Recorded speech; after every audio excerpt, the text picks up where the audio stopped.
So what is going on, guys, and welcome back to episode number 15 of the AFC Wimbledon Road to the Champions League.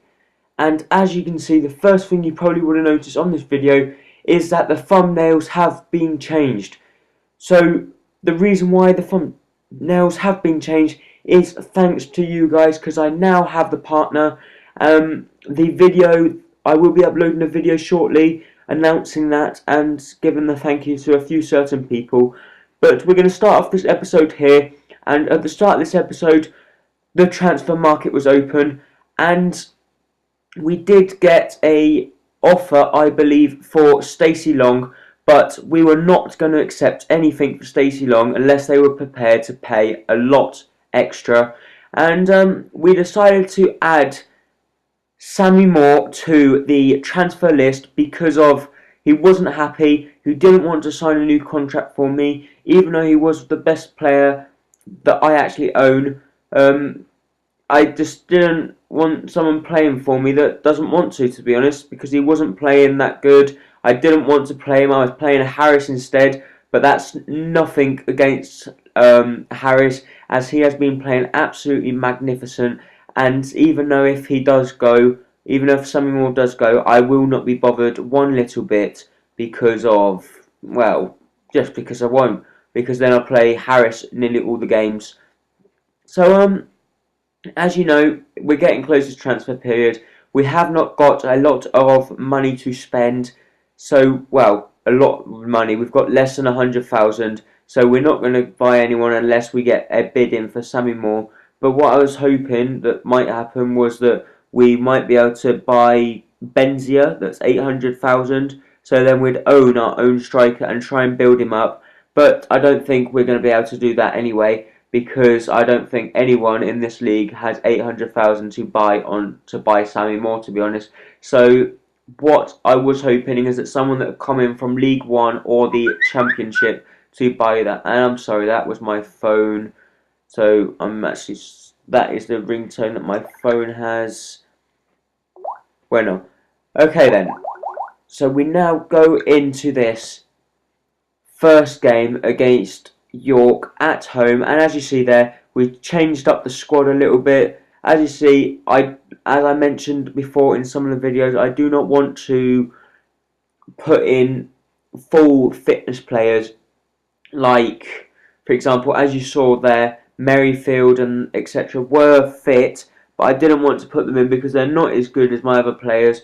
But I don't lose anything from the first half. It's always the second half that I lose a little bit out of, because the fitness goes down and they are a little bit like laggy. Well, not laggy, but they don't run as properly and their sprint speed does go down a little bit. But we do have a good chance there. But the keeper does make a pretty good save. Or, I don't think he actually saved it, I think it went wide. So, Harris here on the ball, plays it to Pearson. Pearson plays a nice ball to Pryor. Pryor, on the edge of the box, or cuts back inside with his right foot. What a shot, and what a goal into the back of the net.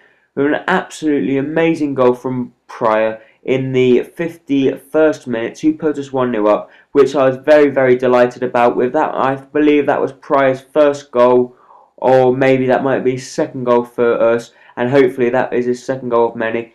Piers on here with a good shot, but the keeper makes a very good save, and Pryor there gets his head above all of them to manage to get a header on target. But unfortunately the goalkeeper does save it. Piers on here runs down the wing with some very nice play. Is running down the wing, plays a lovely ball through to Kiernan. Kiernan on the scissor kick into the back of the net in the 88th minute. That goal might seem familiar to you, as you might have saw the video as the best goal scored by a League 2 player. As you can see from the replay, it was an absolutely magnificent goal.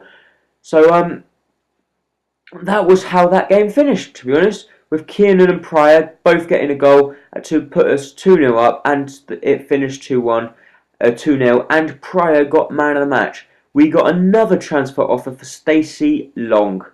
So Stacey Long, because of the amazing form he's in, does get a few transfer offers, and we only get offered a 100,000, which no way in this world am I going to offer a transfer for 100,000. I decided to counter offer 250,000 because I knew they were never ever going to accept that, and I don't want to sell him, so that's why really. And we do then get another transfer offer. We get one that says that it's too much for them to pay, and the other one that says that we had another transfer offer for Stacey Long, this time 90,000, and we then put the offer up to 290,000, because we just know they're not going to accept it unless someone's prepared to pay that. I'm not going to release him, as I'm not going to get a player as good as him to replace.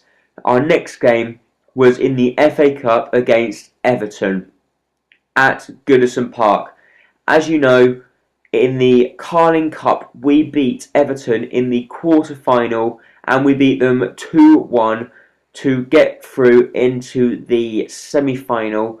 And after this, there is the game between AFC Wimbledon and West Brom Albion, which then was the first leg of the semi-final. But I'm not going to go into detail as we are with the Everton game here. And we decided to make some substitutions here with Sammy Moore on the bench once again. Frankom is actually one of the players that I always play now, because I have some very good ratings because of Frankom. Apparently it does go up to around 85 rating, which is absolutely incredible. I didn't know that. That's why I've just put him into the squad. And as you see there, the biggest day of their career so far for all of my AFC Wimbledon players, as they went out onto the Goodison Park pitch to play Everton.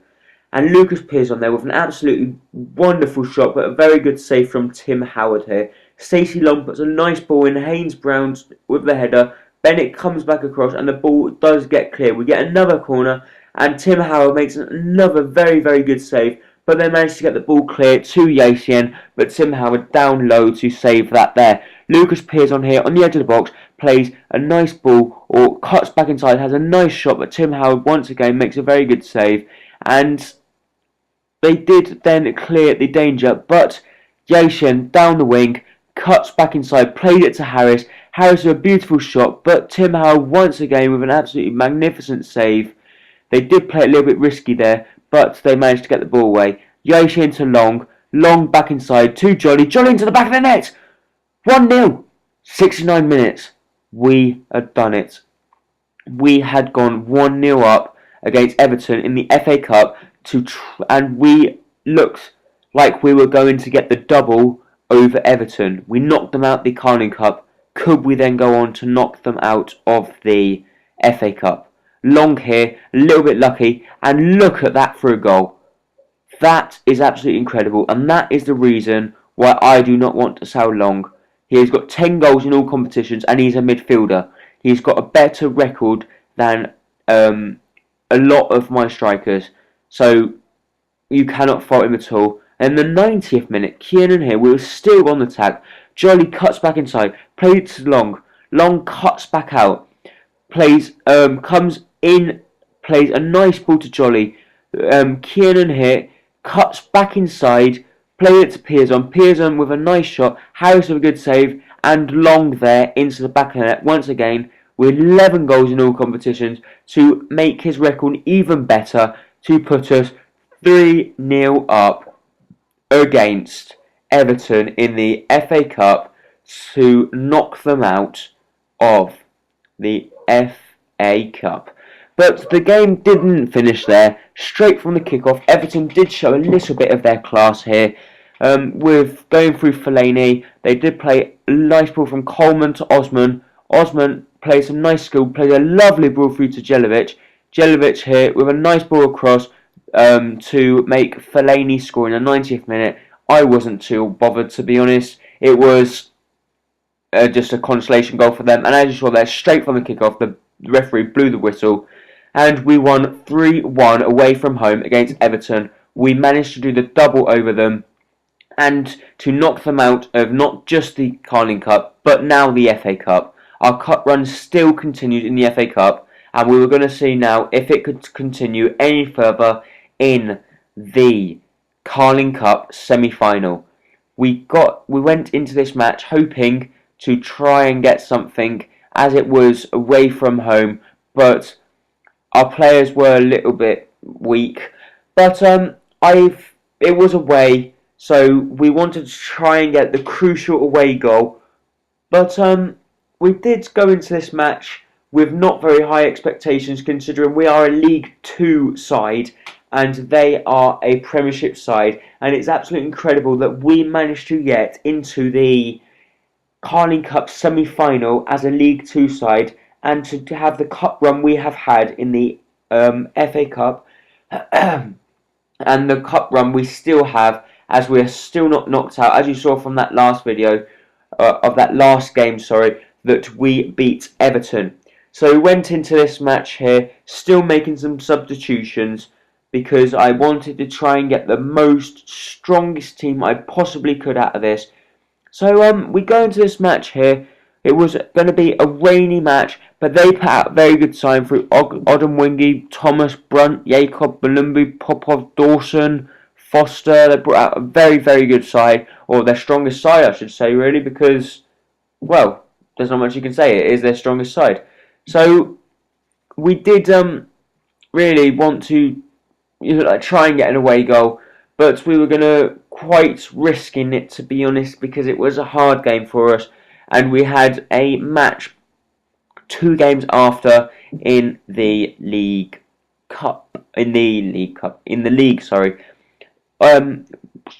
West Brom playing in red here, using their skill through Brunt with a lovely ball to Malumbu, who puts it into the back of their net there in the 24th minute to put them 1-0 up at home, or at the Hawthorns, I believe their ground is. But Seb Brown there with a nice good hand to push it away from their player to make sure they could not get their head on it. We did get a corner here, but unfortunately Pryor did put it over the bar there, which was pretty poor, to be honest, as it was a free header. But they did get through on goal through Gira here. But Seb Brown there with an absolutely magnificent save low down to his right hand side to save that, which I was very, very happy about.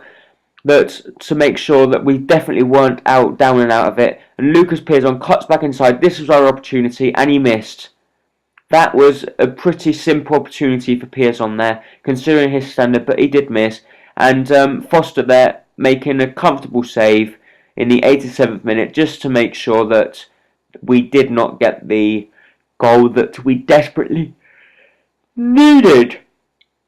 So Yason on the edge of the box there played it to Piazon, or tries to play it to Piazon, but Foster there with a very, very good save to make sure that we still could not get the goal we needed.